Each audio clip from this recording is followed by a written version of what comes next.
Hello friends and viewers, and welcome to my Ayishah character guide. If you are here for just a quick reference, I've created a pocket guide for the beginning of the video.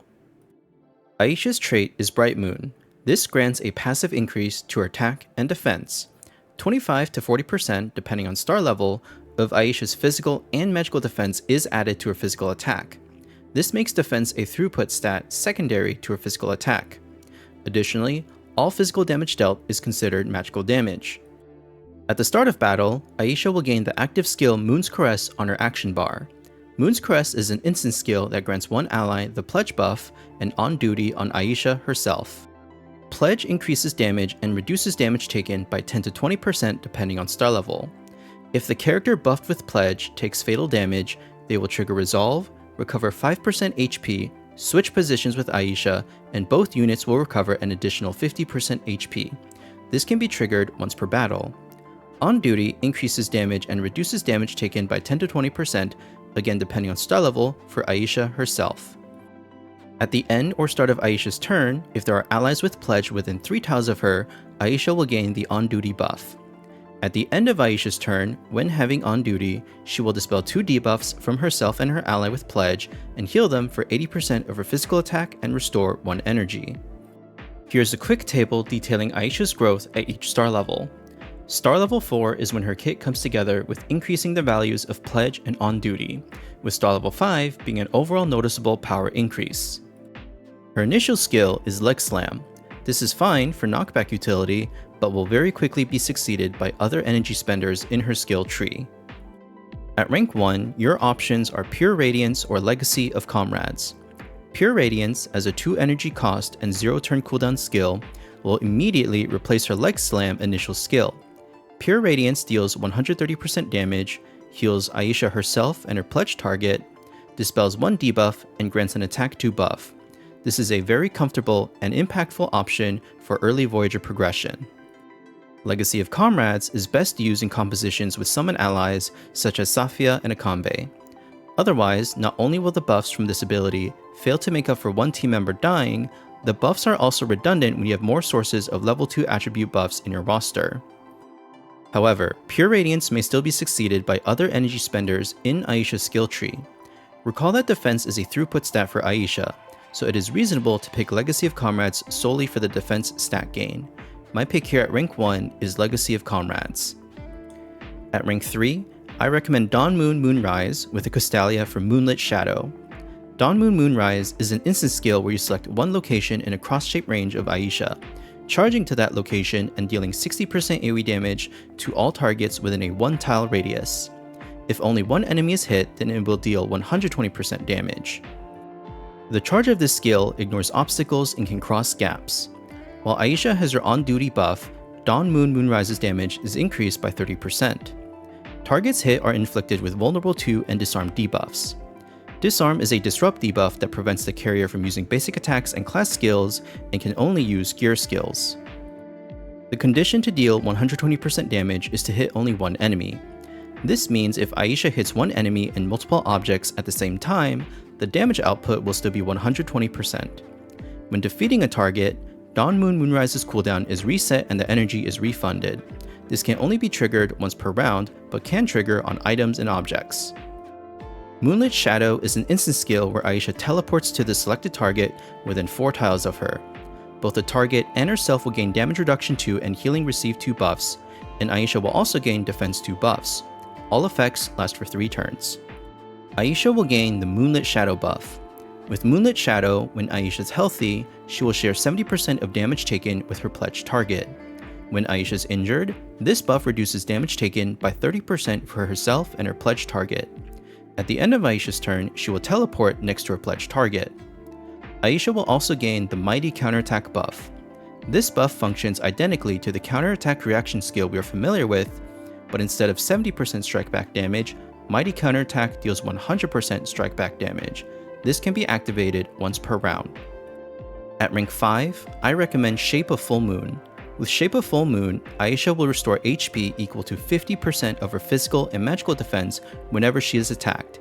This can trigger up to 3 times per round. Ayishah gains the ability to block, In addition to physical attacks, she will be able to block against magical attacks and AoE attacks. She has a 100% chance to trigger block from any direction, and her blocks reduces damage taken by an additional 10%. Counterattack is the same reaction skill we are familiar with from prior characters, but is a very reasonable option if you intend to build Ayishah for counterattack damage. At rank 7, I recommend Dawn Moon with a Convallaria from Moonlit Hills. Dawn Moon is a passive skill that increases Ayishah's damage by 30% when she is healthy. After casting active attacks, the cooldown of her class skills is reduced by 1 turn, and this can trigger once per round. Moonlit Hills is a Fortitude leader's aura. For Fortitude allies in battle, their damage taken is reduced by 10% when healthy, and they gain an additional 8% attack and defense on top of the baseline leader's aura increases. At rank 9, your options are Dispelling Strike or Feverish Attack. Dispelling Strike adds a spell utility to Ayishah's basic attacks, and Feverish Attack adds lifesteal. The value of Dispelling Strike may depend on the amount of dispel skills you already have in your character roster. It is reasonable to pick this option for the defense stat increase as well. Feverish Attack can help Ayishah be even more survivable and may pair well in a counterattack build. My pick here is Feverish Attack. At rank 11, I recommend Dawn Moon Waxing. Dawn Moon Waxing is a 3 energy cost, single target attack that deals 165% damage. When Ayishah has her on-duty buff, the damage is increased by 30%. This is her top single target damaging ability.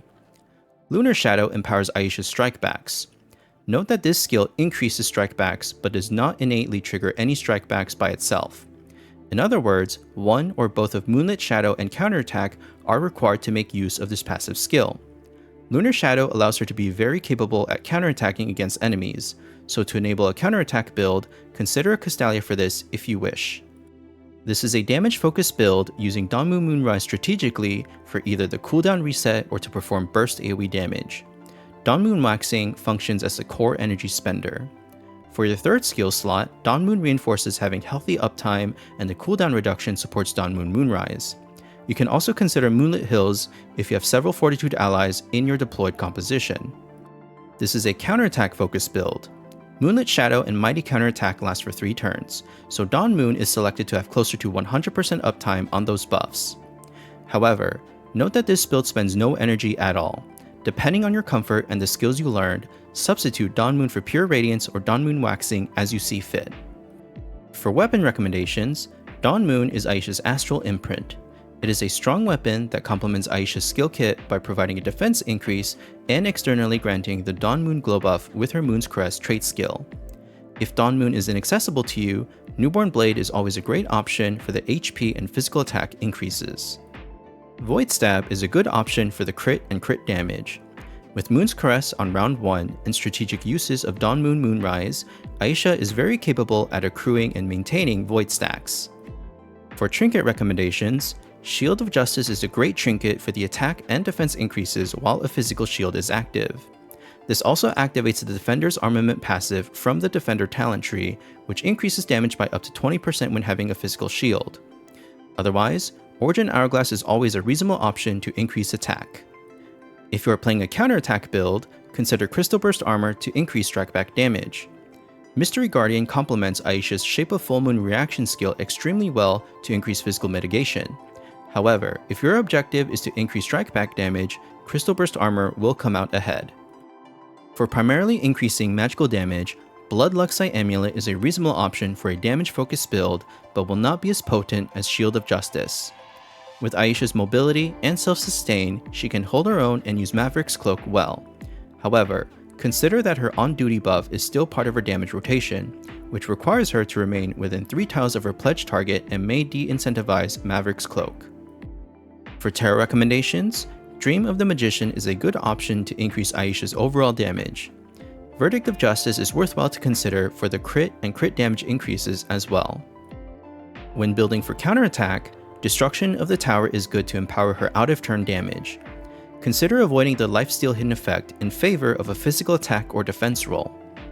On any maps with high target count, ranging from allies, enemies, summons, and NPCs, it is always reasonable to consider Temptation of the Devil.